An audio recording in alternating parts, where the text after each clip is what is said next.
I first signed up to Pinterest back in 2010 when it was brand new.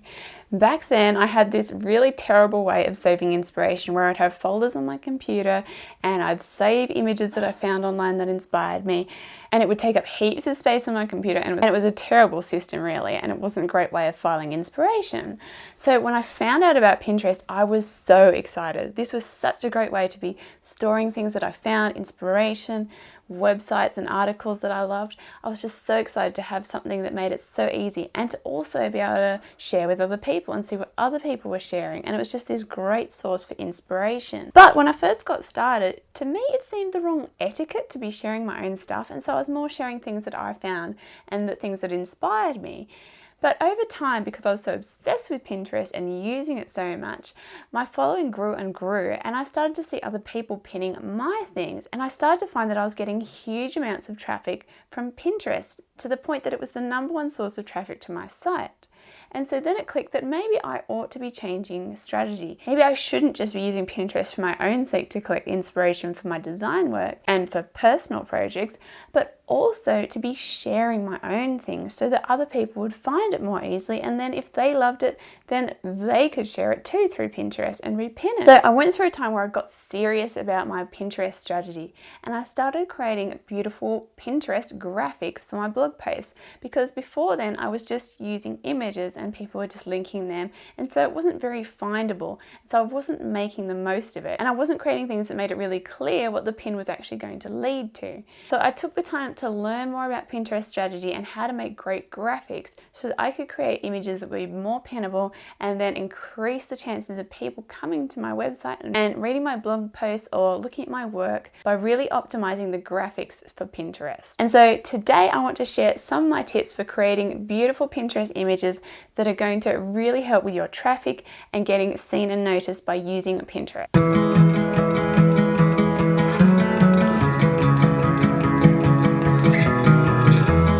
So first of all, when it comes to a pin graphic, the first thing you need to consider is the size. This is a lot of mistake people make when they first get started. They just are using the images that are on their website and just pinning them and not creating a specific pin image, because on Pinterest, when you look at the images, portrait is going to look better because you're scrolling down a page, and so it's going to look larger. The way they lay things out on Pinterest, if you look around, you'll notice that longer pins are more noticeable. They're bigger and can be seen more clearly, and then you can put more information on them too. But at the same time, you don't want to make them too long because they end up getting cut off, and then part of your graphic will end up chopped off.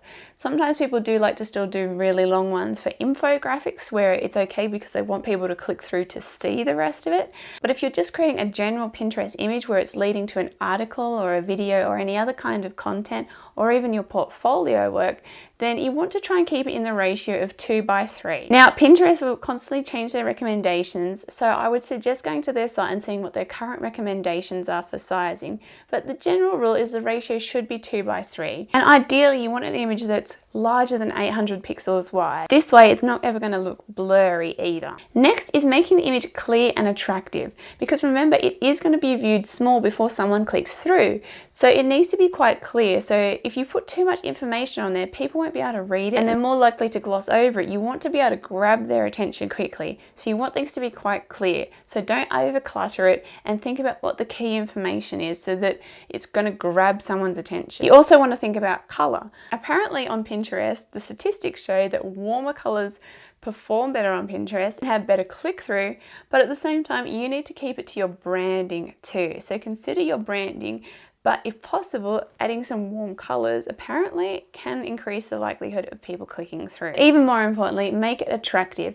Think about if someone was scrolling through Pinterest, is it going to catch their eye? Is it something that they're going to want to click on?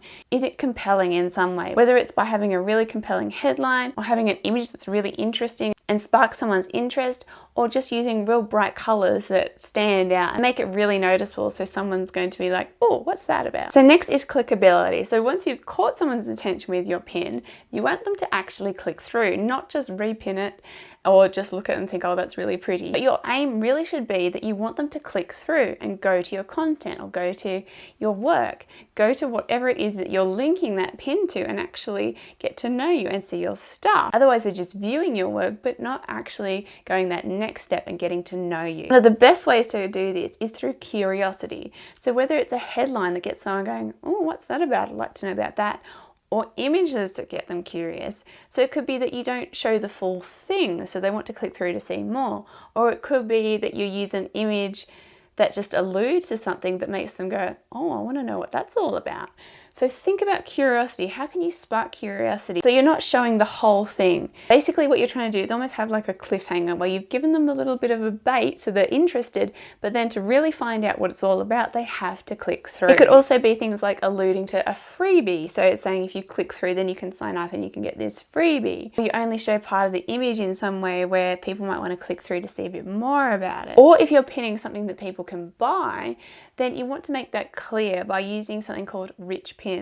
Now, rich pins is a whole other thing too, and the best thing to do is check out the Pinterest website to find out details about how you do that. But when you create a rich pin, it means that if you're doing an article, then it's going to make the title bold.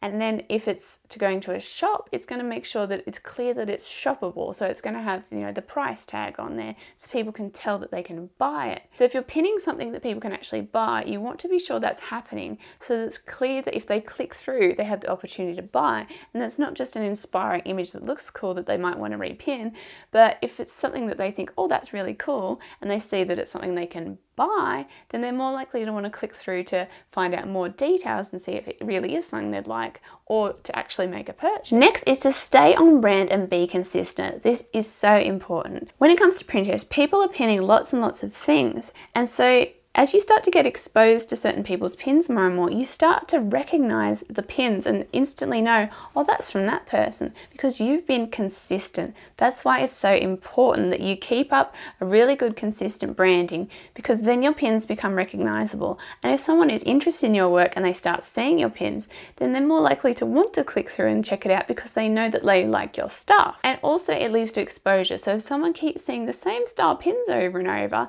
they're like, hang on, maybe I should check this out. It's that exposure where the more they're seeing it, the more likely they might be like, hey, I better check that out because that actually seems pretty cool. But if you're constantly changing the style of your pins and it's not consistent, then people aren't going to realize it's from the same person. And so it's going to be confusing and you're not creating a good, strong brand in that way. And if someone really likes your stuff and had been clicking on some of your other things and then suddenly you change it, then it's going to throw them off and they're not going to realize that it's your pin. Plus, it's going to make your actual account flow so much better because you want to be curating your account. You want your account to have this overall feel to it, and then it's more likely that people are going to follow your account and are going to be interested in what you're pinning and want to participate in that. And if you decide to start a group board, people are going to be more interested in joining that board because your account's really beautiful and well curated and consistent. And then also it means that when you want to join another group board that someone else has got, then when they go to check out your account to see if they want to approve you and want you in there, they'll see, wow, this person has a good sense of style, it's well curated. They obviously think through how they're pinning and they're not just going to be pinning random stuff, and it's a risk because they might just pin some ugly things that don't suit what I want on my board. They're going to see you demonstrating that you are consistent and that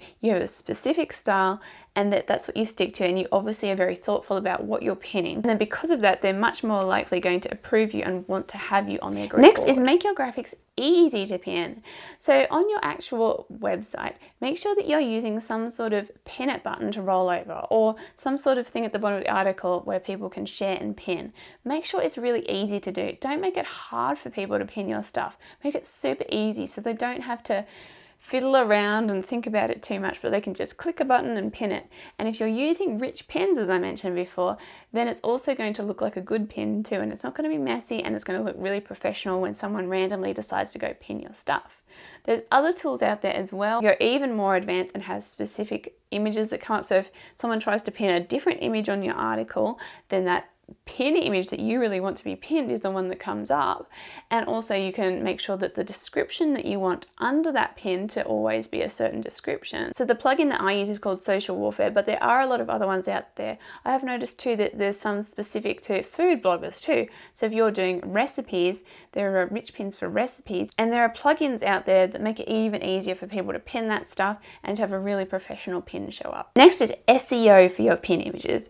So when it comes to SEO, I know that is a huge topic and I'm not an SEO expert, but some of the things you might want to consider are the title of the image. So when you're saving that image file, making sure that some of the keywords that you want are actually in the image file name. And then when it comes to the pin itself, whatever text you put on there, think about what's going to be searchable. Don't just put some random thing up that you think's cool or hip or well branded, but actually think, what's someone going to actually search when they go into Pinterest looking for things? Because you want to design your pins around what people are going to be looking for, so it's more likely that people are just going to randomly find them. Also with the image, you're going to want to add those keywords into your alt text and also the pin description. You want to make sure that you really find the right keywords that people are going to be searching and include them in every part of the image. So I hope this has helped you with working on some better pin graphics for your blog or whatever content you're putting out there, or whether it's your shop or your portfolio. Really think about creating images that are really tailored to Pinterest so that you can increase the chances of people finding your work and checking it out. And if you need a head start and want some free templates that are Pinterest perfect to get you started, then you can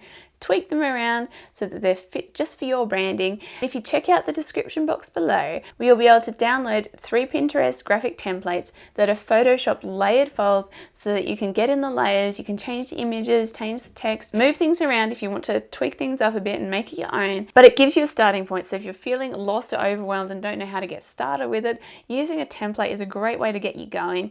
You can muck around with it, have a go, and maybe it will inspire you and you'll start creating your own designs from there. But it'll give you a good starting point. So be sure to check that link out and download those free templates. And don't forget that if you have a creative business and you want to learn more about branding, graphic design, and creativity, then be sure to subscribe to this channel, and I'll see you next time.